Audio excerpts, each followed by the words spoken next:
এখন রাসূলের সুন্নাহ মসজিদে মানে, আদালতে মানে না, সংসদ ভবনে মানে না, গণভবনে মানে না, বঙ্গভবনে মানে না, শিক্ষানীতিতে মানে না, স্বরাষ্ট্রনীতিতে মানে না, পররাষ্ট্রনীতিতে মানে না। তাহলে শুধু মসজিদে রাসূল মানছ, বাকি জীবনে মানো নাই, তুমি উম্মতের কাতারে নাম ঢুকাতে পারো নাই।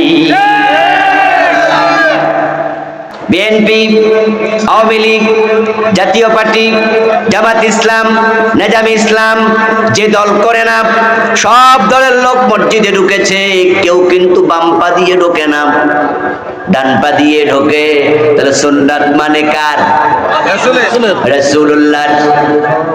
আবার যখন বের হয় বাম পা দিয়ে বের হয়, আল্লাহু আকবার বলে নামাজ শুরু করে, সালাম ফিরে নামাজ শেষ করে। মসজিদে যদি ইমাম মাগরিবের ফরজ 2 রাকাত পরে সালাম ফিরায়, মুক্তাদিরা সালাম ফিরাবে নাকি লোকমা দেবে? ওই ইমাম যদি তার বাবা হয় ছাড় দেবে, ইমাম যদি পীর হয় মুরিদ ছাড় দেবে।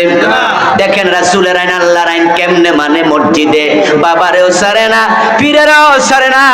আমার রাসূল পড়েছেন 3 রাকাত মাগরিব, তাই আমরাও 3 রাকাত পড়বো। বাবা আপনি 2 রাকাত পরে কেন সালাম ফিরাইলেন? আপনার সাথে আমি নাই।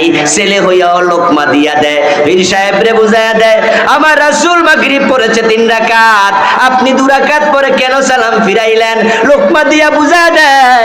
এই ক্ষেত্রে পীর সাহেব আপনার সাথে আমি নাই, আমি রাসূলের আদর্শের বাইরে নামাজ পড়বো না, রোজা রাখবো না, কাউকে মানবো না।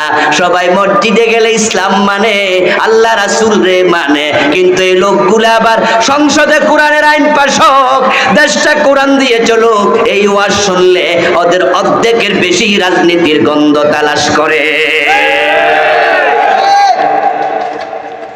যে নবী মসজিদ চালাইছেন আল্লাহর আইনে, দেশ চালাইছে নিজের আইনে, পাবলিকের আইনে, নাকি সেখানেও আল্লাহর আইনে চালাইছে?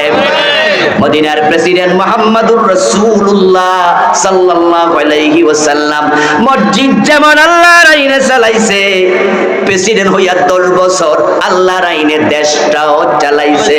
এখন রাসূলের সুন্নাহ মসজিদে মানে, আদালতে মানে না, সংসদ ভবনে মানে না, গণভবনে মানে না, বঙ্গভবনে মানে না, শিক্ষানীতিতে মানে না, স্বরাষ্ট্রনীতিতে মানে না, পররাষ্ট্রনীতিতে মানে না। তাহলে শুধু মসজিদে রাসূল মানছ, বাকি জীবনে মানো নাই, তুমি উম্মতের কাতারে নাম ঢুকাতে পারো নাই। উম্মত আপনি ঠিক দাবি করছেন কিছু মেনে, কোরআনের কিছু মানবেন, হাদিসের কিছু মানবেন, বাকিটাকে মানবেন অন্য কেউ। আল্লাহ তাআলা বলছেন, ইয়াকুলুনা নুমিনু বিবাদিন ওয়া নাকফুরু বিবাদ ইউরিদুনা আন ইয়াত্তাখিযু বাইনা যালিকা সাবিলা উলাইকা হুমুল কাফিরুনা হাক্কা। হুজুর আমরা আপনি উম্মত থেকে বের করে দিলেন আজকে ওয়াজ কইরা। আচ্ছা মসজিদে গেলে তো মানি নাকি? মসজিদে তো মানি, এটা তো আপনি স্বীকার করছেন, তাও বুঝি উম্মত না, বাইরে করে দিলেন। ও দোস্ত ওয়াজ তো আমার নয়, ওয়াজ তো আল্লাহর। আল্লাহ বলছে তারা বড় চালাকি করবে, মানি না এটা বলবে না, ইয়াকুলুনা নুমিনু বিবাদ, তারাও বলবে কিছু তো মানি। এবার আমরা প্রশ্ন করব, তাহলে বাকিটা কেন মানো না? তখন বলবে না ফুরু বিবাদ, সব কি আর মানতে পারি নাকি? আরে হুজুর কিছু তো মানি, তো কিছু মানলে বাকিটা? হুজুর সব কি আর পারিনি, আমরা তো জেনারেল মানুষ, আমনেরা না হুজুর মানুষ। আমনের বউ আমনের কথা শোনে, বোরকাগার দিয়া মার্কেটে যায়, অফিসে যায়, বোরকাগার দিয়ে স্কুল কলেজে শিক্ষকতাও করে, কিন্তু আমার বউ তো হুজুর আমার কথা শোনে না, আমার উল্টা আরো কয়, ওই তুমি কি বুঝো?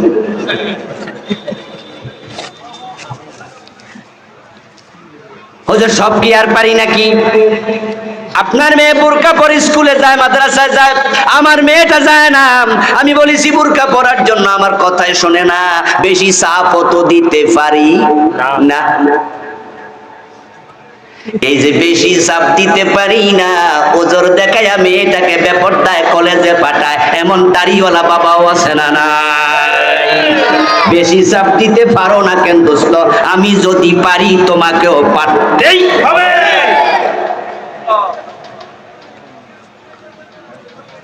হুজুর রাষ্ট্র তো আর আপনারা চালান নাই, রাষ্ট্র তো আমরা চালাই, আপনারা কেমনে বুঝবেন? যদি আপনাদের ওয়াজ শুনে আমরা সুদ হারাম কইরা দেই রাষ্ট্রীয় ভাবে, তাহলে বিশ্ব ব্যাংক আর টাকা দেবে না, IMF টাকা দেবে না, ADB দেবে না, ইসলামী উন্নয়ন ব্যাংক বলেন, এই ব্যাংক বলেন, ওই ব্যাংক বলেন, মাগনা তো আর কেউ দেয় না, সবাই তো পার্সেন্টেজের হিসাব করে। বিশ্ব ব্যাংক মাগনা টাকা দেয় না, এত পার্সেন্ট সুদে টাকা দেয়।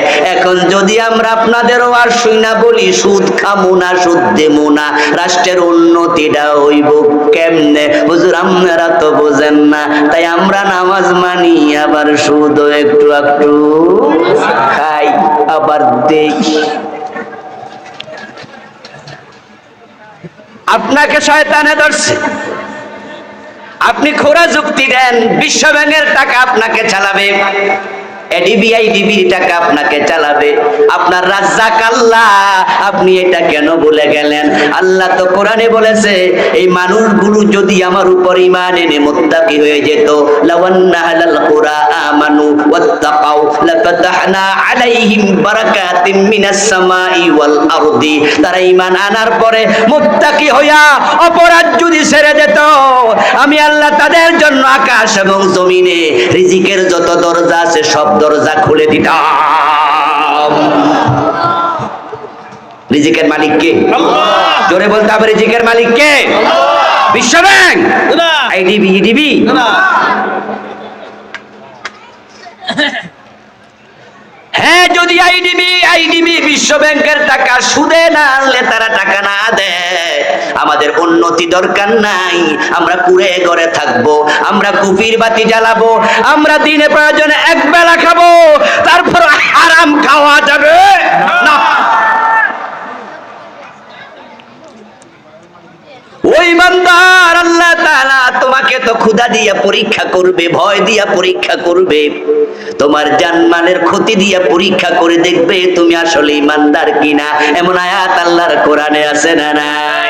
আমার সাথে পড়ুন যারা পারেন, ওয়ালানাবলুওয়ান্নাকুম বিশাইইম মিনাল খাউফি ওয়াল জু'i ওয়া নাকসিম মিনাল আমওয়ালি ওয়াল আনফুসি ওয়াস সামারাত। সবাই বলুন না আমার সাথে, ওয়াবাশশিরিস সাবিরিন। তোমার আল্লাহ পরীক্ষা করবে, অসুবিধা কি? এ মুসলমান, সুদ না খাইলে না খাইয়া মরে যাবা, একবেলা খাইবা। যে মুসলমান বছর একবার 1 মাস রোজা রাখে, চৈত্র মাসেও রোজা আসলে আমরা রোজা রাখি। ফিনল্যান্ডের মানুষ 24 ঘন্টার মাঝে 22 ঘন্টা লম্বা রোজা রাখে। 1 মাস তোমাদের আল্লাহ উপাস রেখে ট্রেনিং দেয়, প্রয়োজনে কম খাইবা, এরপর হারাম খাওয়া যাবে না।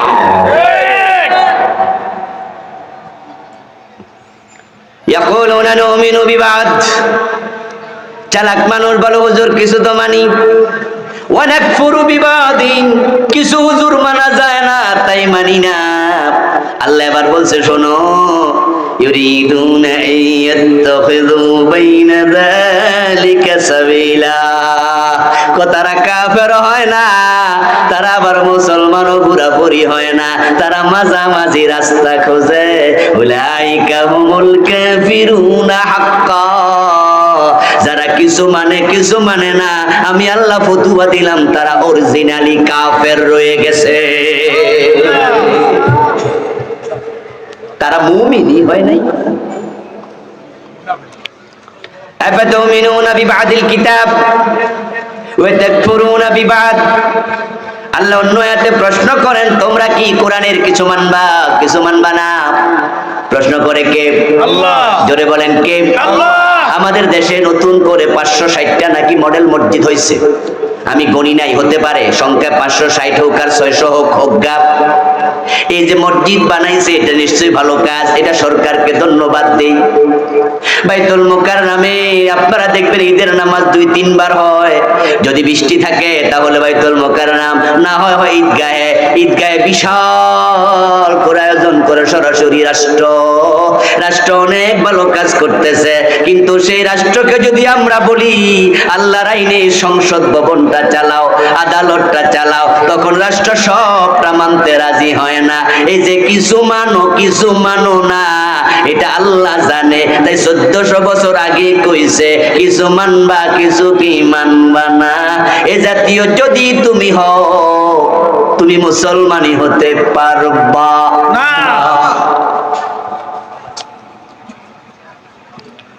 فما جزاء من يفعل ذلك منكم إلا خزي في الحياة الدنيا ويوم القيامة يردون إلى أشد العذاب। যারা কিছু মানবা কিছু মানবা না, দুনিয়ায় বেজ্জতি করে দেব এবং মরার পরে জাহান্নামে ধাক্কায়া ফেলে দেব। আল্লাহর এই আয়াত বাস্তবায়ন হয়ে গেছে গেছে গেছে এক অংশ, সেটা হলো দুনিয়ায় বেজ্জতি করা হবে। মুসলমান প্রায় 200 কোটি আছে বর্তমানে, 65টা রাষ্ট্র আছে, 57টা ওআইসির সদস্য আছে, কিন্তু দুনিয়ার কোন দেশে পরিপূর্ণ কোরআনের আইন নাই, যার কারণে মুসলমান বেজ্জতি হয়। মুসলমান যেখানে এখন মাইর খায়